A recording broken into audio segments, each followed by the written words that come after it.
പ്രശാന്ത്, ഒരു സംശയം, നിങ്ങളുടെ സ്ഥാനാർത്ഥി ഇല്ലേ, അതോ NK പ്രേമേന്ദ്രന് വേണ്ടിയിട്ട് നിങ്ങൾ സീറ്റ് മാറ്റി വെച്ചേക്കുക? ഞങ്ങളുടെ സ്ഥാനാർത്ഥി ഉണ്ടാകും. കൊല്ലം പാർലമെന്റ് മണ്ഡലത്തിൽ BJP ജയിക്കും. ഇതുവരെ വന്നില്ല. അല്ല, അത് പ്രഖ്യാപിക്കും. ഒരു ദേശീയ പാർട്ടിയാണ്, ഈ രാജ്യത്ത് ഏറ്റവും കൂടുതൽ സീറ്റുകളിൽ മത്സരിക്കുന്ന പാർട്ടിയാണ്. അതുകൊണ്ട് തന്നെ സ്വാഭാവികമായും സ്ഥാനാർത്ഥി ഉണ്ടാകും. ഇവര് രണ്ടുപേരും ഇവര് രണ്ടുപേരും ഇവിടെ കിടന്ന് വഴക്കുണ്ടാക്കുന്നു. കേരളം വിട്ടാൽ ഇവർ ഒരു മുന്നണിയാണ്. രണ്ട് മുന്നണികളോടും ചോദിക്കുന്നു, ഇവിടെ കൊല്ലത്തിന്റെ MP ആണ് നിലവിലെ UDF-ന്റെ സ്ഥാനാർത്ഥി, MLA ആണ് LDF-ന്റെ സ്ഥാനാർത്ഥി. ഈ രണ്ടുപേരും കൊല്ലത്തിന്റെ സമഗ്രമായ വികസനം അടിസ്ഥാനമാക്കി നരേന്ദ്രമോദി സർക്കാർ ഈ രാജ്യത്ത് നടപ്പിലാക്കിയിട്ടുള്ള വികസന പ്രവർത്തനം കൊണ്ട് അത് ദേശീയപാതയാകാം. ഈ രാജ്യത്തെ 375 റെയിൽവേ സ്റ്റേഷനുകൾ നവീകരിക്കുന്നുണ്ട്. അതിന്റെ ഭാഗമായി കൊല്ലം റെയിൽവേ സ്റ്റേഷൻ നവീകരിക്കുന്നുണ്ട്. അതിന് എന്താണ് MP-യുടെ റോള്? അതുപോലെ നാഷണൽ ഹൈവേ നരേന്ദ്രമോദി 40 വർഷക്കാലം പെർഫോമൻസ് കൂടി കണ്ടിട്ടല്ലേ വിളിച്ചിരിക്കുന്നത്? അല്ല, ഈ രാജ്യത്തിന്റെ പ്രധാനമന്ത്രി പറയുന്നത് എന്താണ്? രാഷ്ട്രീയം അല്ല വലുത്, രാഷ്ട്രമാണ് വലുത്. വികസന കാര്യത്തിൽ രാഷ്ട്രീയം പാടില്ല എന്ന മഹത്തായ സന്ദേശം മുന്നോട്ട് വെക്കുന്ന രാഷ്ട്രീയ പ്രസ്ഥാനമാണ് ഞങ്ങളുടേത്. അത് അടിസ്ഥാനമാക്കി പ്രവർത്തിക്കുന്നുണ്ട്.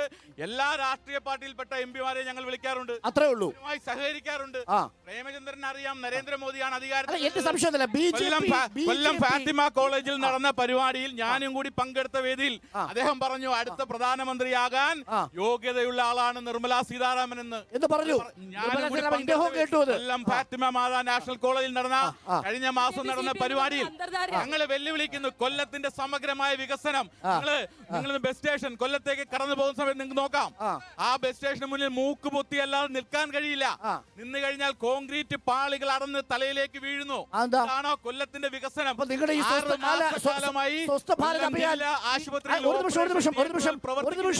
പ്രശാന്ത്, നമ്മുടെ നരേന്ദ്രമോദി സർക്കാർ കൊണ്ടുവന്ന സ്വസ്ഥ ഭാരത് അഭിയാൻ ഇവിടെ പ്രവർത്തിക്കുന്നില്ലേ? നരേന്ദ്രമോദി സർക്കാരിന്റെ സ്വച്ഛ ഭാരത് പ്രവർത്തനങ്ങൾ നിങ്ങൾ ഈ പാവപ്പെട്ടവരുടെ പെട്രോൾ ഡീസൽ കക്കൂസ് ഉണ്ടാക്കാനെന്ന് പറഞ്ഞു പ്രവർത്തനങ്ങളല്ല, അത് പാവപ്പെട്ട ജനങ്ങൾക്ക് വേണ്ടി, ഇത് പാവപ്പെട്ടവരല്ലേ കൊല്ലത്തുള്ളവർക്ക് വേണ്ടിയിട്ടാണ്. ഇത് സംസ്ഥാന സർക്കാരിന്റെ ഫണ്ട് ഉപയോഗിച്ച് ചെയ്യേണ്ടതാണ്. ബസ് സ്റ്റാൻഡുകൾ, ആ ബസ് സ്റ്റാൻഡിന്റെ പ്രവർത്തനം കൊല്ലം ജില്ലാ ആശുപത്രി 6 മാസക്കാലമായി ഓപ്പറേഷൻ തിയേറ്റർ പ്രവർത്തിക്കുന്നില്ല. കൊല്ലത്തിന്റെ സമഗ്രമായ വികസനം, അതാണ് ചിന്ത പറഞ്ഞത്. ചിന്ത പറഞ്ഞത് മുകേഷിന്റെ നേട്ടമായിട്ട് പറഞ്ഞതാണ് ജില്ലാ ആശുപത്രി. 2014 മുമ്പും ഈ MP ആയിരുന്നല്ലോ. 2014 ശേഷം 2024 എത്തി നിൽക്കുന്നു 10 വർഷക്കാലം നരേന്ദ്രമോദിയുടെ സുന്ദരമായ ഭരണ വൈഭവം കൊണ്ട് ഈ രാഷ്ട്രത്തിന്റെ ലോകരാഷ്ട്രങ്ങളുടെ മുന്നിൽ ഏറ്റവും നിറകിൽ നിൽക്കുന്ന ഭരണം കാഴ്ചവെക്കുന്നു. അതിന്റെ ഭാഗമായി നടക്കുന്ന വികസന പ്രവർത്തനങ്ങൾ അല്ലാതെ എന്തുണ്ട് ചൂണ്ടിക്കാണിക്കുവാൻ? കൊല്ലത്തിന്റെ സമഗ്ര വികസനമായിട്ട് അവരെ നമ്മൾ വെല്ലുവിളിച്ചു ചോദിക്കുക. പക്ഷെ അപ്പോഴും നിങ്ങൾ BJP സ്ഥാനാർത്ഥി നിർത്തിയിട്ടില്ല. സ്ഥാനാർത്ഥി നിർത്തും. ഈ രാജ്യത്ത് 82 സീറ്റിലാണ് കോൺഗ്രസ് സ്ഥാനാർത്ഥി പ്രഖ്യാപിച്ചത്. 260 നാളെ ലോക്സഭ തെരഞ്ഞെടുപ്പ് പ്രഖ്യാപിക്കാൻ പോവാണ്. പ്രശ്നം എന്താണെന്ന് വെച്ചാൽ നാളെ ലോക്സഭ തീയതികൾ പ്രഖ്യാപിക്കും, തെരഞ്ഞെടുപ്പ് തീയതി പ്രഖ്യാപിക്കും. മിക്കവാറും ആദ്യ ഘട്ടത്തിലായിരിക്കും കേരളത്തിന് തെരഞ്ഞെടുപ്പ്. കൂടിപ്പോയ ഒരു 30-35 ദിവസം പ്രചരണത്തിന് കിട്ടും.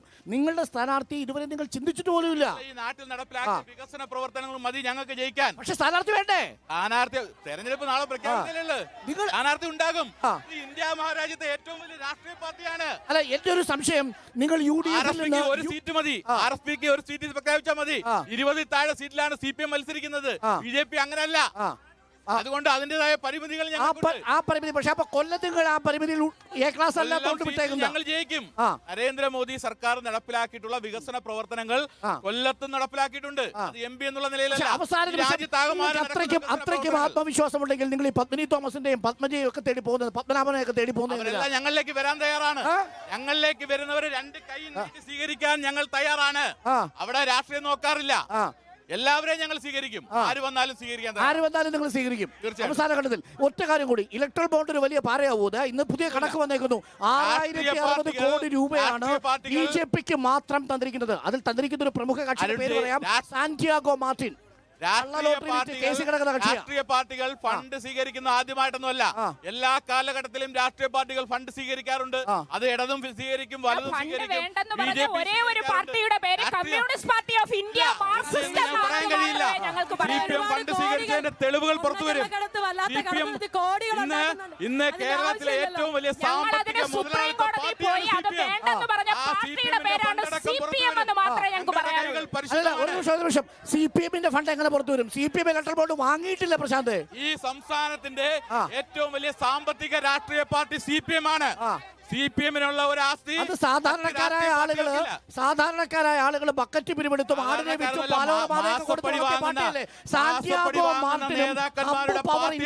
കൊണ്ടുവന്ന പൈസ അല്ലല്ലോ. മേടിച്ചത് രാഷ്ട്രീയ പാർട്ടിയുടെ പേരിലാണ്, നേതാക്കന്മാരുടെ പേരിലല്ല. മാസപ്പടി വാങ്ങുന്ന നേതാക്കന്മാരുടെ നാടാണ് കേരളം.